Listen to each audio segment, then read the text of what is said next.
Саламатсыздар ма оқушылар? Қазір математика сабағы. Сабағымыздың тақырыбы бір таңбалы санға қалдықпен бөлу. Бүгінгі сабақтан бір таңбалы санға қалдықпен бөлуді орындайтын боласыңдар.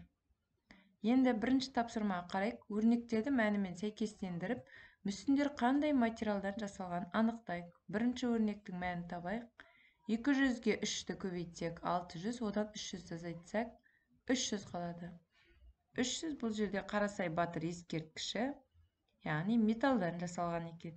Келесі, бұл өрнекте бірінші көбейту орындалады. 400-ге 2-ні көбейтеміз. 800, 1000-нан 800-ді азайтсақ 200. Сұлтан Бейбарыс ескерткіші тастан жасалған екен. Келесі, 20-ны 3-ке көбейтетін болсақ 60, оған 40-ты қоссақ 100. Батыр мүсіні ағаштан жасалған. Енді практикалық жұмыс екінші тапсырмаға мұқият қарайық. Қорапқа 12 карандашты 6-дан бөліп сал. Қалай бөлеміз? 12-ні 6-ға бөлеміз. 2-ге тең. Яғни 2 қорапқа теңдей бөліп салады екенбіз. Келесі 14 карандашты 6-дан бөліп сал дейді. 14-ті 6-ға бөлеміз. 6-ны қандай санға көбейткенде 14-ке жақын сан болады. Көбейтіндінің мәні 12 болатын сан. Ол 6-ны 2-ке көбейтсек 12-ге тең. 14-тен 12-ні азайтсақ 2 қалдық қалады. Енді есебімізді тексеру үшін бөліндінің мәнін бөлгішке көбейтіп қалдыққа қосамыз. Сол кезде 14 шықты. Есебіміз дұрыс. Енді келесі, қорапқа 5 қарындашты 6-дан бөліп салуымыз қажет.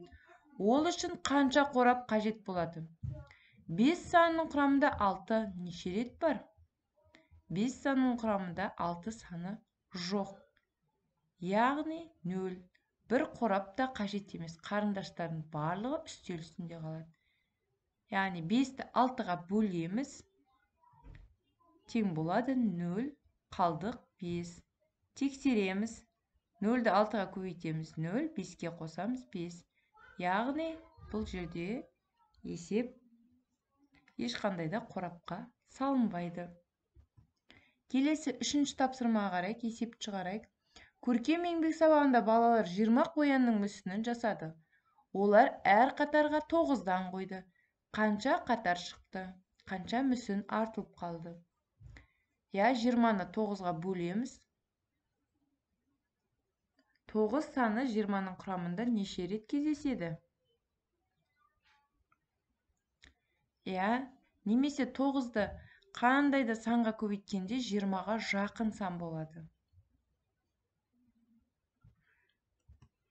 20-ға 9-ды бөлгенде 2 санына көбейтсек 18 болады. 20-дан 18-ді азайтсақ қалдық 2 болады.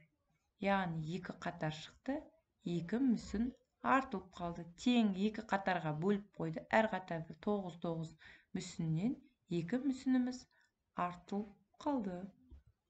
Келесі, қалдықпен бөлуді орындаңдар және оны тексеріңдер. Бірінші, 29-ға 7-ні бөлетін болсақ,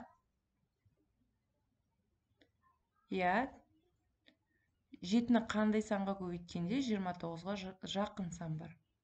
4-ті көбейтсек, 7-ге 4-ті көбейтсек 28, қалдық 1. 85-ке 9-ды бөлсек, 9-ды 9-ға көбейтсек 81, қалдық 4. Міне осылайша ары қарай есепті аяқтап орындайсыңдар және де тексересіңдер. Жақсы оқушылар, сау болыңыздар.